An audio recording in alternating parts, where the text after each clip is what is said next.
Hi everyone, today I'm going to be giving you a walkthrough on how to take down the Rimetusk Matriarch boss. This is the final boss in the Prometheus Great Hunts mission line. So it's not a difficult boss. I did it solo and I'm going to tell you what weapons is best to use against it and what's not very effective against it. What you want to do is actually start the campaign. I've already done it. It's Glaciation and you will get 2 talent points for this. You'll unlock the legendary bow and you'll also get the blueprint unlocks for Rimetusk head trophy, the display trophy and the chandelier. Now you also get 500 ren, 300 red exotics and 1 legendary license. It's a straightforward mission this. It's a kill mission. That's it. First things first, if you've got loads of black wolf fangs, you can turn them into biomass easily and you can farm them quite easily if you play on Olympus. Now, I'd be putting all of them resources into getting legendary biomass and buying the legendary flamethrower. Now, you don't have to have the legendary flamethrower for this fight, but it comes in very helpful. You can use the standard one. That's perfectly fine. You can carry 1 or 2 of them on your person. But this one does the trick. Now, I'll just quickly show you what I've got on my legendary flamethrower. Feel free to look over that. What you'll want is a shotgun. Now, it doesn't matter what shotgun, but as best as you can get and whatever ammo. I just used the regular shotgun shells. So this is what I used, and it is very effective against this boss. So what you want to do when you're fighting this boss is flamethrower it through its armor, which I'll explain in a second, because depending on the mission you do on the Great Hunts will determine how hard this boss is to kill, whether you're solo or with friends. If you went the original route like I did, I went down, across, up, across, up, across, and then I done these. Now, I went this route first because I wanted to get the Arctic survival armor.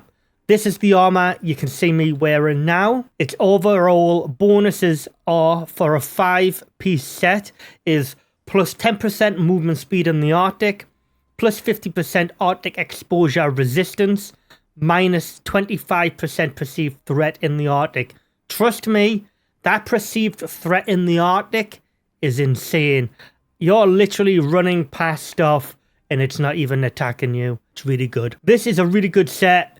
Really easy to make. It's literally wool, epoxy, and platinum weave. I actually forgot that. I go and double check. So yeah, wool, epoxy, and platinum weave. It's really easy to do. So to make this armor. If you go the other route, you will unlock the Rimetusk armor. Now, this is bad. Do not go this route and I'll explain. Okay, so back at the missions. If you go the bottom route and do the fieldwork mission, you'll unlock the Rimetusk armor. There's one downfall to this. You cannot craft it until you've taken down the boss. If you do the destruction route and do this mission, these get locked out, but you are able to craft the Arctic survival armor. And then you get to do the propagation mission, which is an optional mission. If you read the text, yeah, Rimetusk Matriarch has less armor during final hunt. It will only have 1 set of armor you've got to break instead of 2, so it will be easier to take down, okay? And then you go into the actual boss fight. Now, once you have done this boss fight, you are able to do these missions. Well, I have been anyways. I've already done Hypothesis, so it proves that I've been able to do these missions after doing the boss. So they weren't locked out after I'd done the boss. As easy, I could just click on them and then just click begin operation. You're able to do these missions and redo the boss again because the boss will be even weaker the second time you do it if you do the supplementary mission. Rimetusk Matriarch spawns less Vespers during final hunt.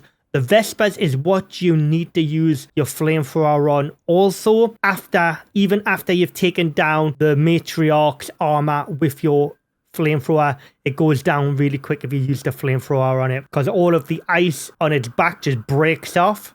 and then you can start getting into its HP. I'll show you all the footage in a minute. Being able to reduce the spawn of Vespers, plus if you've done the destruction mission as well, sorry, the propagation mission, it'll have less armor and less Vespers. So once you've done the fieldwork mission and you want to go and do this boss again, you can do, and it'll be even easier to kill. Okay, so now all of that's out the way. That was a lot to take in, but trust me, it's valuable information. What you want for this fight as well is about, let's just say 30 to play it safe, health recovery elixirs. They're cheap to make, and trust me, having these on your hotbar, just popping them every now and then, because there will be spikes coming through the floor, which is an ability from the matriarch, and they slow you, and if they hit you, they'll kind of push you off into a direction, and it will reduce your HP by about a quarter. So pop a HP pot, get 500 HP back, and so on. Even when the matriarch hits you, she can knock you back as well, but sometimes it either does damage to you or it doesn't. It's really weird. Anyways, so she has the health recovery elixirs. It's on the chemistry bench, organic resin, charcoal, flour and salt, simple to make, and just bang out about 30 to 40 of them. And to be fair, I think I used about 15 in my fight when I took it down the first time, but it's always good to have if you're going back in to fight it again. Just be aware though that this boss does wreck your armor. After one fight, I was under half HP on my new Arctic survival armor. And if you can afford it, I highly recommend you going to the workshop and going down to the Norex tab and purchasing the cold survival inhaler. This lasts for 28-29 minutes, I believe, and it will give you plus 20% cold resistance, plus 50% hypothermia resistance, plus 30 frost resistance. Now, the frost resistance is probably going to be playing the bigger factor for this fight versus the boss because of the debuffs that get put on you in there, but the cold resistance will definitely help, especially if you haven't got the Arctic survival armor. Now, if you're like me and you're a bow user, arrows don't really do much damage to this boss unless you hit them above where their tusks, the tip of their tusks meet the top of their head, like the way it's basically their weak spot is the same location as where the regular Rimetusks are, but you're only going to get about 400 damage at a distance, and it's not really productive. Like, I used every type of arrow, and the regular Larkwell arrow just seemed to do the trick. Don't use explosive against it. You could try and use fire arrows, I guess. That's the only arrow I didn't use against it. That might be effective. To be fair, using a shotgun is a great play. If you're a spear user, I think that might be really effective as well. So either shotgun or spears at close range. Don't worry though, as long as you've got your health elixirs on your hotbar, this Rimetusk is not going to kill you because you just run around in a circle, and sometimes it even gets stuck, which I'll show you in my footage in a minute. So I'm just telling you all this. This is really important information, so you don't take loads of just random junk into the fight with you, which you're not going to need. Also, food. Now, I went in with pies, basically. That was it. Nothing special. I took a couple of strawberry hard candy as well for additional movement speed while in the fight, because you do get slowed on occasion as well. Only 23% of people who watch and enjoy my content are subscribed, and 76% of people aren't. I'm asking a big favor here. Can you hit that subscribe button and make sure you like the video? Both of them items are free, and it really does help the growth of the channel. So the footage you're about to see is lower quality because I've had to download it from my live stream from yesterday where I took down the boss. So the quality will be a little bit lower, but I'll be walking you through the fight and skipping ahead to important parts and whatnot. Alright, so now that we're ready for the fight, what you want to do is, it's going to be in the Northern Arctic Mine. So you want to be going in through the entrance here, hugging this side wall all the way around. If you're actually fast enough, you can get through this point here without any of the actual animals or hostiles spawning. You want to get up here, but you do want to have just take a stack of 10 aluminium or whatever you want to use ramps, as you will be building a ramp up this cliff face here. Now, once you've done that, this will give you unfiltered access to this part of the map. Now, it saves you running around this way all the time. Very unnecessary. What you want to do is build a ramp up here, go around the back of this rock, and hug this wall all the way around until you get to around this point here. Now this cave here, you can either put a bed down in it and you're happy with that. I built a little concrete base just above the cave entrance and a little bit homely, put a heater in there, put a battery in there, put some power down, and yeah, it was a nice little respawn location. And plus I do a lot of ice, super cooled ice boring here, so it helps out a lot. So where you actually want to be is here. That is the entrance to the arena to fight the Rimetusk Matriarch. I wouldn't recommend building here because there's quite a few Rimetusks in and around this area and they'll give you just a headache trying to build and survive in that area. So that is it. It's literally 3% distance on the echo meter between this area and here. So it's a quick and easy little run back if you did die inside the arena anyways. Alright, so time for the boss fight. So this is what the cave entrance to the arena looks like. You can't really miss it. So you got past the Rimetusks, which I told you about, which hang around outside the cave.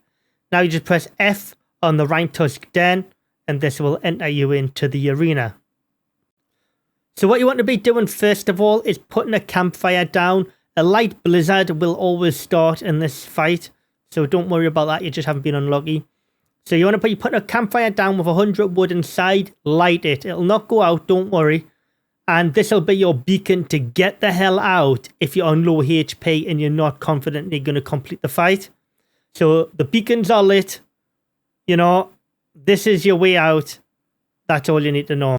Okay, so to trigger the actual boss, you just need to head towards the center of the room and the actual HP of the boss will appear. Ignore these ramps. You do not need them. They lasted a whole of 30 seconds during this fight. They don't add anything to it, and these are the spikes I was talking about earlier on, which push you away. So there you go. That is the last you'll see of those ramps. So what you want to do is make sure you're just drinking your HP pots. Like I said, you've got plenty of time at this point. Nothing's really happening. You've got some debuffs going out from the boss. As you can see, like the frost debuff and these pillars. These pillars do disappear, though, don't worry. You don't want to be standing next to them, though, because when they explode, they will push you away and do HP damage. So, as you can see, more pillars are appearing through the floor, so you don't want to stay still during this fight. Remember how I told you these HP pots were super important for this fight. You're also going to see here how ineffective the arrows are. So what I'm going to do is skip forward a little bit. Okay, so here's the Rimetusk Matriarch here. She will smash them pillars as well, so you've got nothing to worry about. Remember, the flamethrower is your best friend during this fight as well, as they will take down the Vespers easily, pretty much just one-shotting them, right? So, like I said earlier on in the video, this Rimetusk Matriarch has a tendency to get stuck. Just run around in a circle and hug the central pillar in the room and you'll get her stuck. Blast her with the flamethrower, then you'll see all of the ice shards of her armor disappear. Now, if you follow the mission progression like I told you, she will not have another armor bar during this fight. She will not have her second phase of armor. So now it's a matter of just pounding her with arrows as much as you can. Remember though, shotgun is going to be your best friend. So I'm going to skip forward a little bit because right now it's going to be a matter of rinse and repeat, running around in circles, getting the Matriarch stuck. This is a really good point to show you. There's like a big log on the floor or a rock or something. Now, if you go clockwise around the base of this central pillar, the Matriarch can't get over. She'll turn around and go back on herself anti-clockwise. Now, she can get you this way. But if you keep on running around clockwise, she will always come back anti-clockwise so she can get around the rock. So it's a nice little tip there. So it'll mitigate a lot of the fight and damage for you there. The flamethrower is actually really useless against the Rimetusk Matriarch. What you want to be doing at this point is focusing on damage. She goes through a phase where you can't do any damage to her. I'm not quite sure if that's just at the quarter HP mark, which you've taken off her. So you just keep on blasting the Vespers, basically. Because the flamethrower is literally only doing 25 damage a hit. So at this point, you want to be switching to the shotgun, basically. Now that I've realized that the shotgun's the play here, obviously you keep on using the flamethrower on the Vespers. But as you can see, the matriarch gets stuck again. So I just absolutely smash her. And as you can see, the HP ticks down perfectly. So she does eventually get unstuck and starts chasing you down. But to be fair, you can like out heal her anyways. So you've got really nothing to worry about. Again, same position as before she gets stuck. You keep on going around in the circular motion. She really doesn't like the fact that you're like going in a circle around this like central column, because the mechanics just gets her stuck or something. So you just gotta keep on like blapping her with the shotgun. As you can see, you're doing no more than 494 damage, but it is what it is. At this point, I was really confident, and I kind of just let her come at me. And there we go. One dead Great Hunt boss. I had a really good time recording this video and talking about this boss because it's one of my best boss fights. If you found this guide helpful, make sure you do leave a like on the video and please do subscribe to the channel, as they are free and it really does help the growth of the channel. I'll see you all in the next video.